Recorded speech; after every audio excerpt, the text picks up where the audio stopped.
Oh,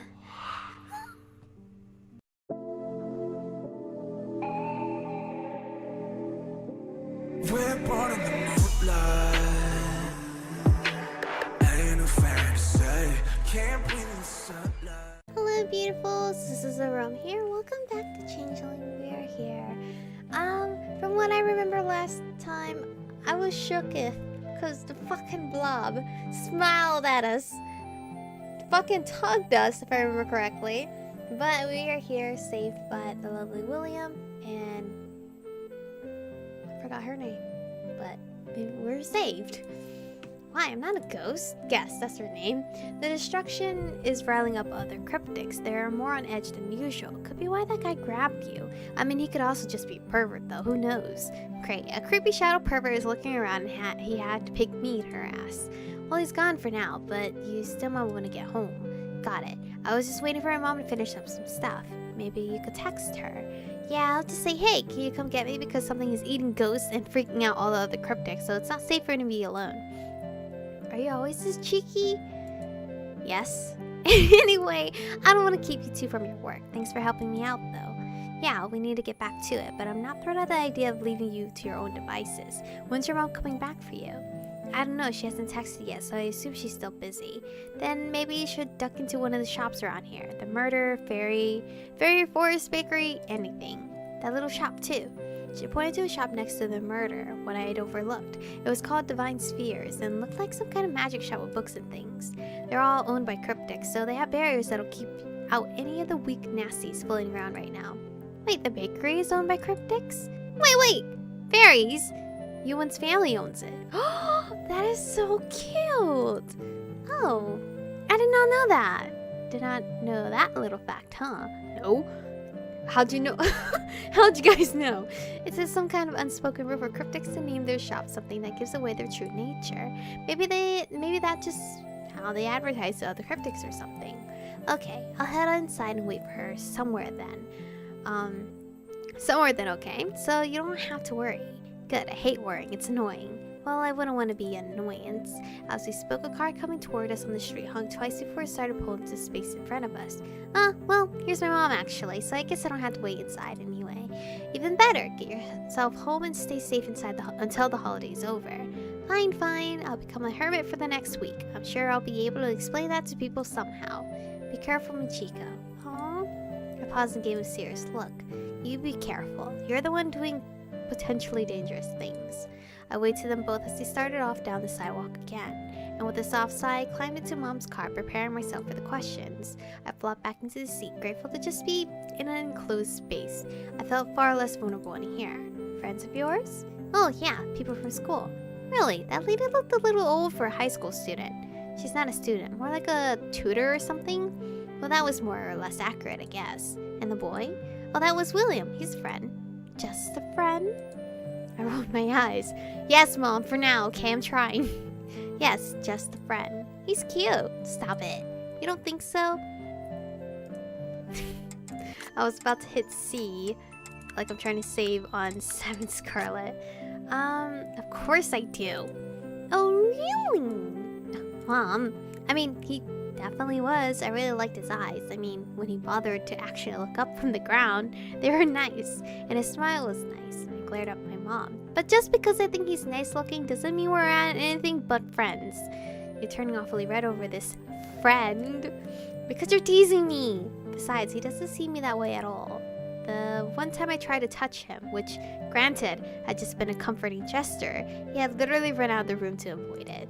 That didn't exactly speak positive things about his feelings towards me, though I did like to think he considered me a friend, whether his ghost fan club liked me or not. Sounds complicated. When are interpersonal relationships not complicated? You almost sound like you have experience at it. I do have experience with interpersonal relationships. Now you just need to get a boyfriend so you can have experience with that. Well, thanks, Mom. You say like it's so easy. I just rolled my eyes. She was always like this. In the end, I knew she was mostly teasing, so it didn't bother me too much. I don't know. I'm thinking of just staying single forever. Maybe getting a few ferrets and a cat. I do not approve of you becoming crazy ferret lady. I said nothing about being crazy, thank you very much.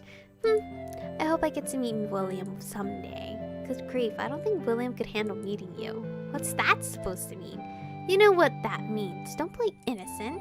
You're no fun at all. Nope.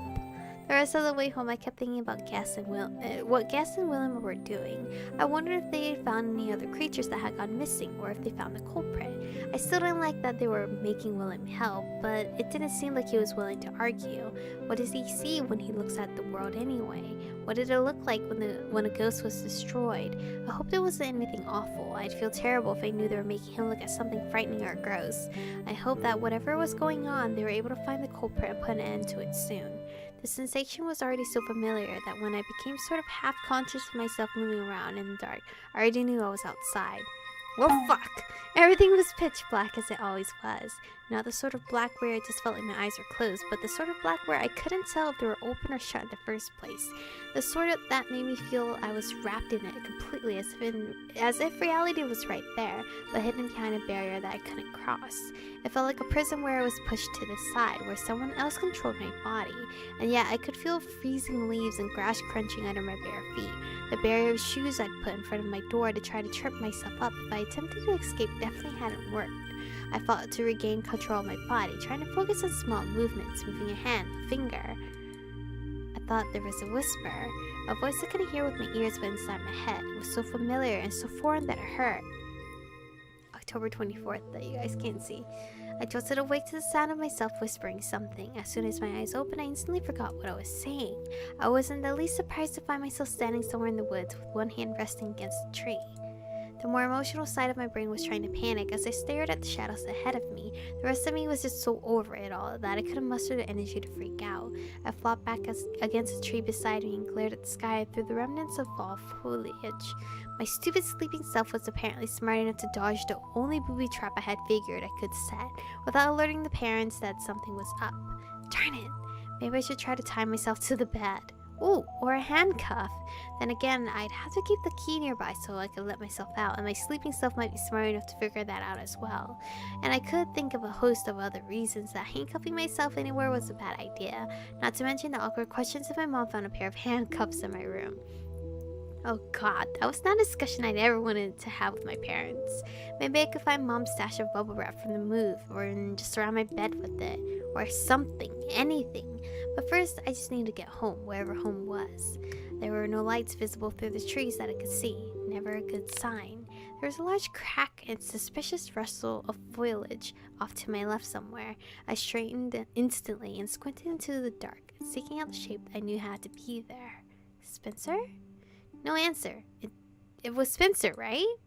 There's literally no reason to hide. I know you're there. I'm kind of scared. My voice was trembling slightly as I tried to convince myself it was definitely my stupid brother. The rustling came again, and I backed away, wrapping my arms around my torso. If you're trying to scare me, you can stop. A shadow moved slightly. Oh god, who is it? It was tall, way taller than Spencer, and then it came out of the trees, and I staggered backwards, biting back a scream. Oh god, what is it? Oh, what the fuck is that? What the fuck is that? That is scary. Who are you? What might have been a better word, because I was certain it wasn't human. It was ghost-like, shrouded in black with a strange glowing face. Shadows seemed to be roiling off it, almost like tentacles or something. It slowly turned its head towards me. I see fear crept into my gut. Is it gonna actually turn towards me? Because I'm kind of scared. Oh, what the fuck? What's that sound? Then it rushed toward me, a whirl of black shadows. I had no chance to dodge. Even if I wanted to, I was rooted to the spot in terror. My tongue was glued to the roof of my mouth, and I couldn't even let out a squeak, much less the scream that wanted to rip its way out of my throat. The thing struck me, but I didn't fall. Stop. I didn't think I did anyway. Everything just instantly went cold. So cold. An icy hand was gripping my heart, squeezing, digging its claws into every part of me. What is this? It was fading. It was all fading. I was being ripped away. The strangled, muffled reality I found myself enduring my sleepwalking escapades wasn't like this. This was nothing. Complete nothingness right there, waiting to swallow me whole. It was indescribable, that feeling of teetering on the edge of the abyss with someone right behind me, ready to push me in. I lost all sensation. It started in my fingers, and the numbness traveled up both my arms, into my chest. It wrapped around my heart, freezing my ribs, clouding my throat. I couldn't feel anything, not my tongue or teeth or eyes. I might have been falling or might have been standing still. I couldn't tell. I just knew I was going to die. This was death, and it was horrifying. And right when I thought I'd go mad or just wink out of existence, something warm wrapped around me in that tiny space inside my mind where I was huddled. A soft voice whispered in my ear with words I didn't understand but felt like I should. Who are you? Someone pulled me back from the darkness. Hello? William? There was a flash of gold light, and the icy grip that thing had on me shattered. Oh, my dad's calling me. Oh, hold on, guys. Sorry about that. But anyway, that gave me a little breather. I'm not scared anymore. Having talked to my dad a little bit. There was a flash of gold light, and the icy grip that thing had on me shattered. Someone was speaking firmly, and there was a rush of hot air that I could feel both around me and inside me. I snapped back into my body, and everything was real again. Sensation tingled in my fingers and feet, like ants crawling in my veins. I was alone, curled in a ball on the forest floor, and that creature, whatever it had been, was gone. I sobbed into the wet leaves, trying to gulp in the air like someone who'd forgotten how to breathe. Oh, I hate it when I see my girl cry. What was that? What was that? Around me, all I could hear were the soft sounds of the forest at night, and I just gripped both arms tightly, digging my nails into my skin as if to assure myself that this was real, that I could feel, that I was real. I wasn't aware someone was next to me until they spoke. Are you okay? Spencer! Did you save me? I let out a choked scream and scrambled away from the intruder before I realized it was Spencer standing over me, looking both bewildered and concerned. I stopped a few feet from him, still crouching like a half-drowned dog. Shaking my head, I tried to speak, but nothing came out. I wasn't okay, though. I was definitely not okay. Spencer hesitated but crouched beside me, keeping his eyes trained on my face. We need to go back inside. Come on. Did you save me? How'd you find me? Spencer, I need a hug. I didn't move. I wasn't sure I could. The shaking had completely taken over my body. Spencer wasn't having it, though. He grabbed my arm and pulled. Come on, you have to stand. He dragged me to my feet, and I nearly went down again because my stupid legs weren't sure if they remembered how to work. Walk. I'm trying. I couldn't stop blubbering long enough to snap back at him. Surprisingly, he supported most of my weight as I let him help me back through the trees. I don't think it was kindness on his part. I think it would have just been annoying if I fell. Neither of us spoke for a long time, but when my sobs had slowed to pathetic hiccups, I finally managed to speak. Why are you helping me? My voice sounded weird and hoarse. He didn't answer. I was gonna save again, like freaking 7 Scarlet God. Ask again or let it go. I'm asking again. Spencer, why? He stopped and took a deep breath, exhaling slowly. Spencer released my arm and turned toward me. I don't know what that was. I followed you, and he looked away. Something attacked you. I know that much, and I figured you still won't tell me what's going on, which is fine because I'll figure it out on my own anyway. I don't know who you are, and I don't think I've forgiven you for what you did back then. But until I get some answers, until I get my sister back, you're not allowed to go anywhere. My throat constricted painfully as I tried to work out how to answer that. I had no idea what most of it even meant. I finally settled for just nodding. Come on, we need to get back. Aw, he's so sweet! My brother that I was really rude to in, Danny's are out. We continued back through the trees, and I followed him because I figured he had a better idea of where we were than I did. We were further from the house than I thought, but even though we were still outside, still vulnerable, the walk back gave me time to calm my nerves and think a little. That thing that attacked me, I hadn't seen anything like that around in town or anywhere, and I didn't know why it attacked me, but did it even have a reason? For all I knew, it was just some drifter, something that floated into town and would disappear as quickly. Drifter. I thought about what Guest and the other had said about things washing to town and sometimes feeding on ghosts. Of course, I wasn't a ghost, but was that what that was? Was that something trying to feed on me? Is that what the horrific blackness that felt like it would swallow me was? Tears sprang to my eyes again. As I recalled that sensation, I swallowed them back down, desperate to not go into pieces again. I didn't know what it was or what it tried to do to me or how I'd survive. What I did know was that this was bad news for me if I couldn't come up with a way to keep myself in my room at night. I couldn't afford to be attacked again. Next time I might. I shuddered and ran my hands up my arms, trying to rub away the goosebumps and shove those thoughts away. I had no idea what was going on, but thinking about it is making me anxious again. I was so relieved when we finally reached the backyard, and again when we got inside. Spencer didn't speak to me again. He didn't ask if I was alright, and he definitely didn't tell me what he saw. He left me in the kitchen cleaning my feet off with paper towels so I wouldn't track mud up to my room. It wasn't until he was gone that my legs totally gave out again. I had to sit on the cool tile for nearly 10 minutes, just waiting for the shaking to stop enough for me to walk. I was exhausted by the time I crawled back into bed, but I didn't think I'd be able to sleep at all. I didn't want to. I wrapped myself up tightly and stayed huddled up like a giant fluffy turtle leaning against the headboard. I sat there for what seemed like ages, staring at my half-closed curtains. There was a lot of time to think about what to do next, terrifying as it was. For all I knew, this sort of attack wasn't even out of the ordinary. Allie had warned me to be careful. Guess and William too. Though this sort of thing happened a lot, I wasn't sure I'd handle this whole supernatural thing well. In the meantime, all I could think of was texting Allie as soon as possible to get advice. It felt like forever before hints of light started peeking through the curtains, and even longer before I felt like it was a reasonable hour to text Allie.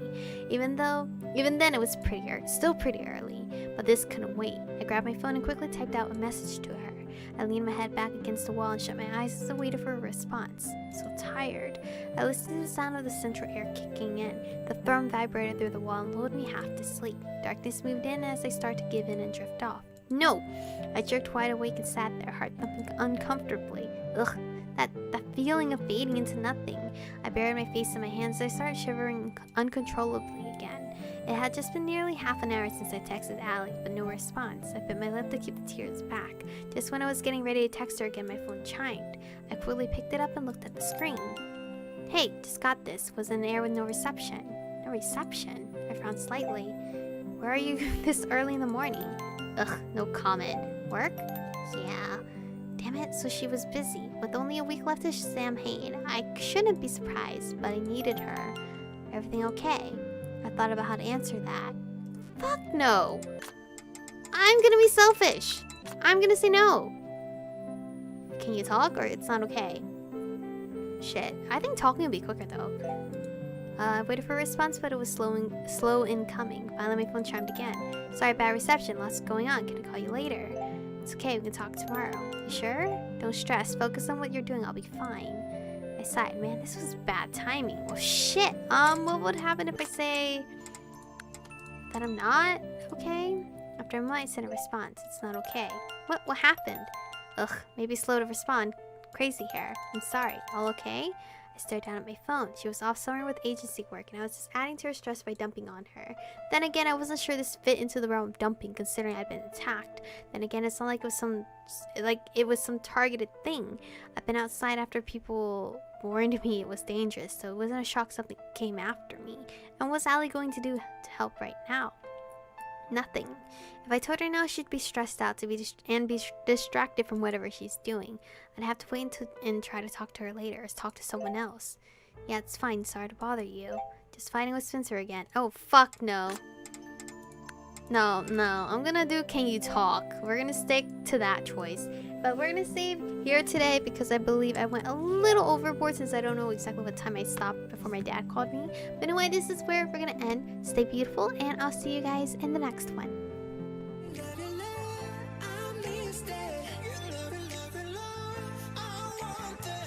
Touch it,